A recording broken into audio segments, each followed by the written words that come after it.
नमस्कार प्रिय साथियों। मैं हूं आपका दोस्त केबी और केबी परिवार में एक बार फिर से आप सभी का स्वागत है। आज के इस वीडियो में हम क्लाइमेटोलॉजी के अंतर्गत दो बहुत ही महत्वपूर्ण कॉन्सेप्ट को डिस्कस करेंगे। पहला हमारा है आईटीसीजेड और दूसरा हमारा है वाकर संचरण। तो इस वीडियो में हम डायग्राम के माध्यम से बहुत ही अच्छे तरीके से समझने का प्रयास करेंगे कि आईटीसीजेड क्या होता है, किस प्रकार से इसमें विचरण होता है और वाकर संचरण क्या होता है। क्लाइमेटोलॉजी के ये बिल्कुल ही बेसिक कॉन्सेप्ट होते हैं जिनको समझना आपके लिए बहुत ही आवश्यक होता है, क्योंकि अगर आप इनको डायग्राम के माध्यम से अच्छे से नहीं समझे होंगे तो किसी भी परीक्षा में जब कोई ऑब्जेक्टिव इस टॉपिक से पूछा जाएगा तो आप आसानी से उसका उत्तर नहीं दे पाएंगे। तो हम कोशिश करेंगे यही कि हम लोग अच्छे से आईटीसीजेड और वाकर संचरण को डायग्राम के माध्यम से समझें। वीडियो अगर आपको पसंद आता है तो वीडियो को लाइक करें। वीडियो अगर आपको नहीं पसंद आता है तो वीडियो को डिसलाइक करके हमें ज़रूर बताएं कि आपने वीडियो को क्यों डिसलाइक किया है। चलिए अब हम वीडियो की शुरुआत करते हैं। तो सबसे पहले हम लोग बात करेंगे आईटीसीजेड यानी कि इंट्रा ट्रॉपिकल कन्वर्जेंस जोन, जिसे हम लोग कहते हैं अंतरा उष्णकटिबंधीय अभिसरण पेटी। तो क्या होता है, आइए पहले इसको हम लोग जानते हैं। अगर हम लोग आईटीसीजेड के बारे में बात करें तो यह मुख्य रूप से हमारी पृथ्वी पर एक निम्न वायुदाब की पेटी होती है। क्या होता है, यह हमारे पृथ्वी पर एक लो प्रेशर जोन होता है। कैसे, मान लीजिए कि ये हमारी पृथ्वी है, तो इस पृथ्वी पर आईटीसीजेड जो होगी वह लो प्रेशर जोन को रिप्रेजेंट करती है और साथ ही साथ यह हमारे पृथ्वी को चारों ओर से घेरे होती है। अब इसको अगर हम लोग थोड़ा और बेहतर ढंग से समझने का प्रयास करें तो आईटीसीजेड जो हमारी होती है वह पृथ्वी पर उस पार्टिकुलर टाइम में जहां पर सबसे कम वायुदाब होगा उस स्थान को रिप्रेजेंट करती है। इसका मतलब ये हुआ कि आईटीसीजेड की जो लोकेशन है यह हमारी पृथ्वी पर फिक्स नहीं होती है, यह समय के साथ में वेरिएशन इसमें होता रहता है। तो वेरिएशन किस प्रकार से होता है, मुख्य रूप से जो हमारी आईटीसीजेड होती है यह सूर्य के अनुसार अपनी स्थिति को बदलती रहती है। यानी कि सन जिस प्रकार से भूमध्य रेखा से कर्क रेखा की तरफ, फिर कर्क से मकर की तरफ इस प्रकार से मूव करेगा, उसी प्रकार से आईटीसीजेड भी अपनी स्थिति को बदलती रहेगी। कैसे, ये हम लोग अभी आगे समझेंगे। आईटीसीजेड के बारे में आप कह सकते हैं कि यह हमारी पृथ्वी पर मुख्य रूप से निम्न वायुदाब और उच्च तापमान का अनुसरण करती है। तो ये हमने आईटीसीजेड के बारे में बेसिक जाना। अगर आपसे कोई पूछता है कि आईटीसीजेड क्या है तो आप सिंपली बता सकते हैं कि आईटीसीजेड पृथ्वी पर हमारे उस पार्टिकुलर स्थान को कहते हैं जहां पर उस समय सबसे कम वायुदाब होता है, उसी को रिप्रेजेंट करती है आईटीसीजेड। आइए इसको अब हम लोग थोड़ा सा डायग्राम के माध्यम से और अच्छे से समझने का प्रयास करते हैं। मान लीजिए कि ये हमारी पृथ्वी है। अब पृथ्वी के बारे में आपको पता होगा कि जो हमारी भूमध्य रेखा है जिसे हम विषुवत रेखा कहते हैं या जिसे हम इक्वेटर कहते हैं, यह हमारी पृथ्वी को दो गोलार्धों में बांटती है। ऊपर का हो गया उत्तरी गोलार्ध और नीचे का हमारा हो गया दक्षिणी गोलार्ध। अब यहाँ पर मैंने आपको पहले बताया है कि जो सूर्य हमारा होता है यह भूमध्य रेखा पर एक तो मार्च के महीने में और एक सितंबर के महीने में लंबवत होता है, यानी कि बिल्कुल वर्टिकल चमकता है। अब जाहिर सी बात है कि अगर सूर्य हमारा यहाँ पर वर्टिकल होगा, लंबवत होगा, तो इस स्थान पे सूर्य का तापमान भी ज़्यादा होगा, यानी कि ज़्यादा एनर्जी मिलेगी। और ज़्यादा एनर्जी जब मिलेगी तो यहाँ का जो सरफेस होगा वह गर्म होगा, कांटेक्ट में आने वाली एयर गर्म होगी और वह धीरे धीरे ऊपर उठेगी।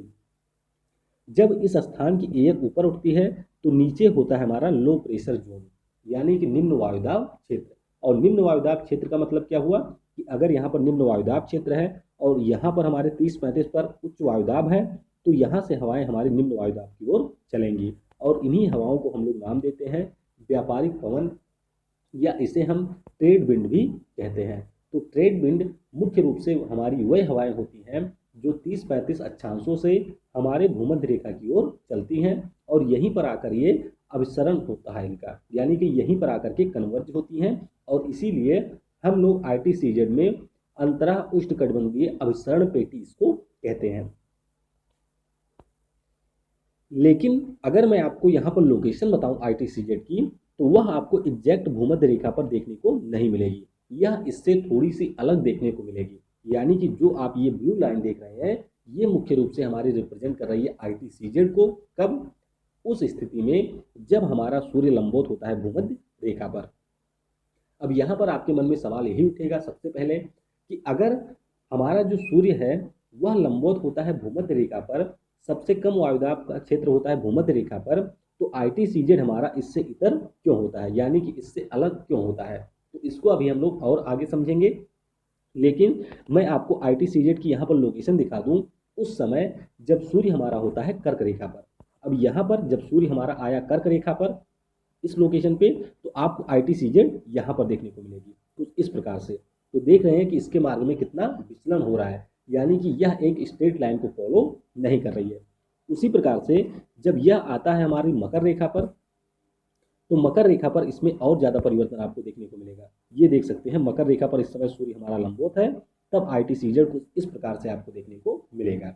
तो इसमें वेरिएशन क्यों होता है, चलिए अब हम लोग इसके बारे में समझते हैं। यहाँ पर आपके सामने मैंने पृथ्वी का फ्लैट व्यू रखा है, और ये हमारी पृथ्वी है और ये हमारी है भूमध्य रेखा, जो कि दो गोलार्धों में बांटती है हमारी पृथ्वी को।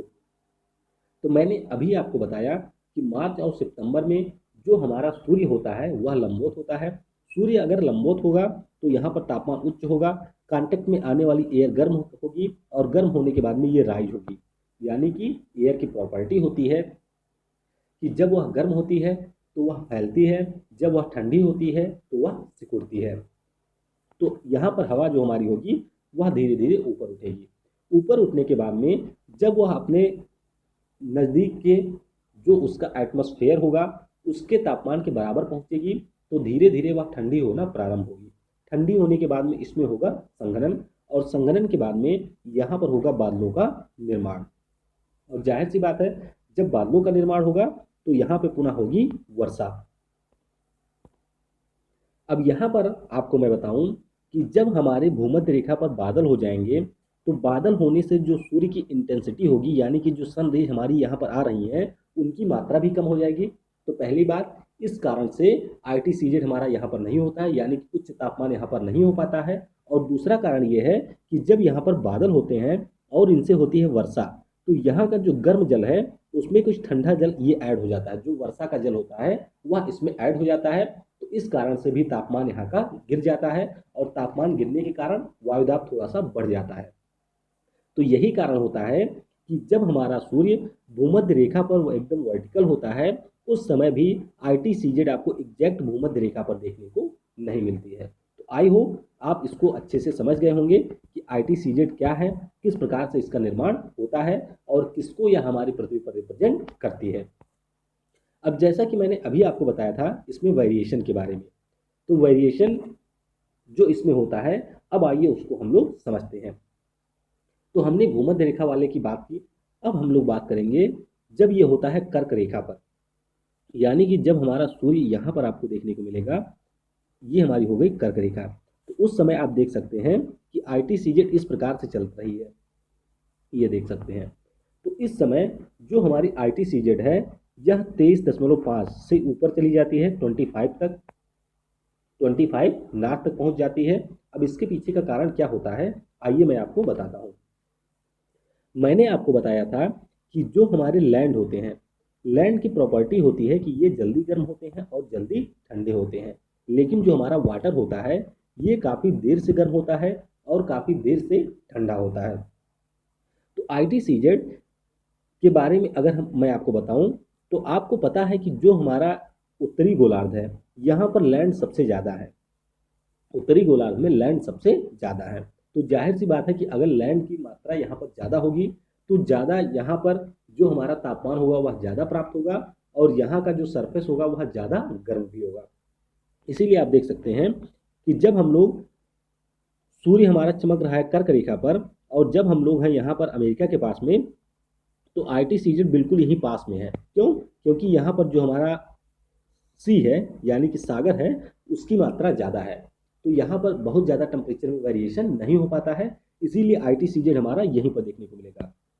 लेकिन जैसे जैसे हम लोग अफ्रीका के बाद में लैंड में प्रवेश करते हैं तो आप देख सकते हैं कि किस प्रकार से जो हमारा ITCZ है ये धीरे धीरे और उत्तर की तरफ मूव करने लगता है, और फाइनली जब जून में एकदम कर्क रेखा पर ये चमकता है सूर्य हमारा, तो उस समय जो ITCZ होता है वह हमारे भारत के उत्तर में होता है। ये मैंने आपको मानसून वाले वीडियो में भी बताया था। और चीन की अगर हम लोग बात करें तो ये उस समय चीन में 25 डिग्री तक भी पहुंच जाता है। तो कारण आपको समझ में आया कि ITCZ में विचलन क्यों होता है। ये विचलन मुख्य रूप से हमारे लैंड और जो वाटर है उसके डिस्ट्रीब्यूशन के कारण होता है। जहां पर लैंड की मात्रा ज़्यादा होगी वहां पर ITCZ ज़्यादा शिफ्ट करेगा, लेकिन जहां पर हमारी बड़ी जल राशियां होंगी वहां पर जो हमारा ITCZ होता है वह बहुत ही कम शिफ्ट करता है। तो ये मैंने आपको बताई जुलाई की कंडीशन, जून जुलाई की कंडीशन आपको ये देखने को मिलेगी। लेकिन जब हमारा सूर्य मकर रेखा पर चमकता है यानी कि यहाँ पर, तब ITCZ आपको कुछ इस प्रकार से देखने को मिलेगा। अब इसके पीछे का कारण क्या है? फिर वही कारण हुआ कि इस समय हमारे यहाँ पर जो जल है उसकी मात्रा यहाँ पर ज़्यादा है अमेरिका के पास में, तो बहुत ही ज़्यादा कम शिफ्ट आपको देखने को मिलेगा। फिर जैसे ही हम लोग दक्षिण अमेरिका में प्रवेश करेंगे तो यहाँ पर ये थोड़ा और शिफ्ट करेगा, लेकिन पुनः ये सागर में ऊपर जाएगा। फिर आपको अफ्रीका में ये शिफ्ट होकर देखने को मिलेगा, पुनः यहाँ लगभग सीधे जाएगा और थोड़ा शिफ्ट आपको ऑस्ट्रेलिया में इसे देखने को मिलेगा। तो इसी कारण से ITCZ के मार्ग में परिवर्तन होता रहता है। और यही ITCZ होती है कि जो मानसून के सीजन में हमारे इंडिया में होती है और इससे हमारा मानसून प्रभावित होता है। तो आई होप ITCZ के बारे में आपने सारी चीज़ें यहाँ पर समझ ली होंगी। अब हम लोग आगे चलते हैं और बात करते हैं वाकर संचरण के बारे में। अब वाकर संचरण के बारे में हम समझें उससे पहले मैं आपको कुछ पिछले कॉन्सेप्ट को रिवाइज कराना चाहूँगा। मैंने आपको 3 सेल के बारे में बताया था। एक तो हमारा था हेडली सेल, उसके बाद में हमारा था फेरल सेल और उसके बाद में हमारा था पोलर सेल। ये जो 3 सेल आपके थे ये मुख्य रूप से हमारे उत्तर से दक्षिण में बन रहे थे। यानी कि अगर ये हमारा साउथ पोल हुआ और ये हमारा नॉर्थ पोल हुआ तो जो हमारा हेडली सेल होता है ये बनता है इक्वेटर और उसके बाद में कर्क रेखा के बीच में, और यहाँ पर इक्वेटर और मकर रेखा के बीच में। उसके बाद में फेरल सेल जो हमारा होता है यह 30-35 से लेकर के ये हमारा बनता है 60-65 के बीच में दोनों साइड में। और उसके बाद में जो पोलर सेल होता है ये हमारा ध्रुवों और 60-65 के बीच में बनता है। सेल क्या होता है ये तो आपको पता होगा कि जैसे हमारे भूमध्य रेखा से हवाएं ऊपर उठती हैं, ऊपर उठने के बाद में ट्रोपोपॉज से ये दोनों मूव करती हैं कहाँ पर, दक्षिणी और उत्तरी ध्रुव की तरफ। फिर ये 30-35 पे नीचे उतरती हैं और 30-35 से हमारी जो हवाएं चलती हैं जिन्हें हमने अभी बात की, जिन्हें हम लोग कहते हैं ट्रेड विंड या व्यापारिक हवाएं। अब वाकर महोदय जो कि हमारे एक साइंटिस्ट थे, उन्होंने देखा कि जो सेल आपको यहाँ पर देखने को मिल रहा है इस प्रकार से उत्तर और दक्षिण दिशा में, कुछ इसी प्रकार का सेल हमको पूर्व और पश्चिम दिशा में भी देखने को मिलता है। तो कहाँ पर देखने को मिलता है आइए इसको हम समझते हैं। मान लीजिए कि ये हमारा हो गया ऑस्ट्रेलिया और यहाँ पर हमारा है दक्षिण अमेरिका। ये मैंने आपको फ्लैट व्यू दिखाने की कोशिश की है और इनके बीच में क्या है हमारा, ये हमारा है प्रशांत महासागर। अब होता क्या है कि अगर हम लोग बात करते हैं दक्षिण अमेरिका पे तो यहाँ से जो इक्वेटर हमारी लाइन है यहाँ से हमारी चलती हैं गर्म जल धाराएं। क्या चलती हैं? गर्म जल धाराएं। क्यों चलती हैं? क्योंकि हमारी जो पृथ्वी है या पश्चिम से पूरब की ओर मूव कर रही है, तो जाहिर सी बात है कि जो जल राशियां हैं इसके अपोजिट मूव करने का प्रयास करेंगी। और इसके अलावा जो हमारी ट्रेड विंड यहाँ पर आती है ये ट्रेड विंड भी हमारे जल को मूव करवा देती है कहाँ पर, पश्चिम में। तो दक्षिण अमेरिका से जो हमारी गर्म जल धाराएं चलती हैं ये ऑस्ट्रेलिया के पहुंचती हैं पूर्वी तट पर, और पूर्वी तट पर पहुंचने के बाद में यहाँ से ये होती हैं अपलिफ्ट। क्या होती हैं? यहाँ से ये अपलिफ्ट होती हैं, यहाँ पर निम्न वायुदाब क्रिएट होता है और अपलिफ्ट होने के बाद में यहाँ पर बादलों का निर्माण होता है, पुनः होती है वर्षा। लेकिन जो हमारी वायु यहाँ पर अपलिफ्ट हो रही है ये कंप्लीटली वर्षा में नहीं बदलती है, यानी कि ट्रोपोपॉज के पास में पहुँच करके ये पुनः मूव करना प्रारंभ कर देती है पूरब की तरफ, और इस प्रकार से पूरब की तरफ मूव करती है और पुनः आकर के ये दक्षिण अमेरिका के पास में नीचे उतरती है। तो यहाँ पर आपने देखा कि एक सेल का निर्माण हो रहा है जिसे हम लोग कहते हैं वाकर सेल। अब ये सेल जो आप देख रहे हैं इसमें परिवर्तन होता है, और इसमें परिवर्तन कब होता है? अल नीनो और ला नीना की घटना के दौरान। तो इसीलिए आपको वाकर परिसंचरण समझना आवश्यक था। वाकर सेल को ही या वाकर परिसंचरण को ही हम दक्षिणी दोलन भी कहते हैं। तो दोनों आपको याद रखना है और इसी पर हमारा पूरा फिनोमेना डिपेंड करता है, अल नीनो और ला नीना का। तो वाकर सेल क्या है? वाकर सेल के बारे में अगर आपसे पूछा जाए तो आप बता सकते हैं कि वाकर सेल मुख्य रूप से हमारे प्रशांत महासागर में डेवलप होता है। और यहाँ पर जो हमारे दक्षिण अमेरिका से चलने वाली धाराएं हैं जो ऑस्ट्रेलिया के तट पर पहुँचती हैं, यहाँ से अपलिफ्ट होने के बाद में पुनः ये हवाएं हमारी ट्रोपोपॉज के पास में मूव करती हैं, कहाँ पर, दक्षिण अमेरिका की तरफ, और वहाँ से नीचे उतरती हैं। और इस दौरान जिस सेल का निर्माण होता है इसी को हम लोग कहते हैं वाकर सेल, और इसे सबसे पहले खोजा था गिलबर्ट वाकर ने, और इन्हीं के नाम पर इसका नाम रख दिया गया वाकर सेल। तो इस तरह से इस वीडियो में हमने समझा ITCZ के बारे में, वाकर परिसंचरण के बारे में। शाम के वीडियो में हम अल नीनो और लानिना के बारे में बात करेंगे। तो वीडियो आपको पसंद आया हो तो आप लोग लाइक कर सकते हैं। अगर आपके मन में कहीं पर कोई डाउट हो तो उसके बारे में आप लोग कमेंट सेक्शन में पूछ सकते हैं। वीडियो को समय देने के लिए पुनः आप सभी को बहुत बहुत धन्यवाद। Thanks for listening. जय हिंद, जय भारत। पढ़ेगा भारत तो बढ़ेगा भारत।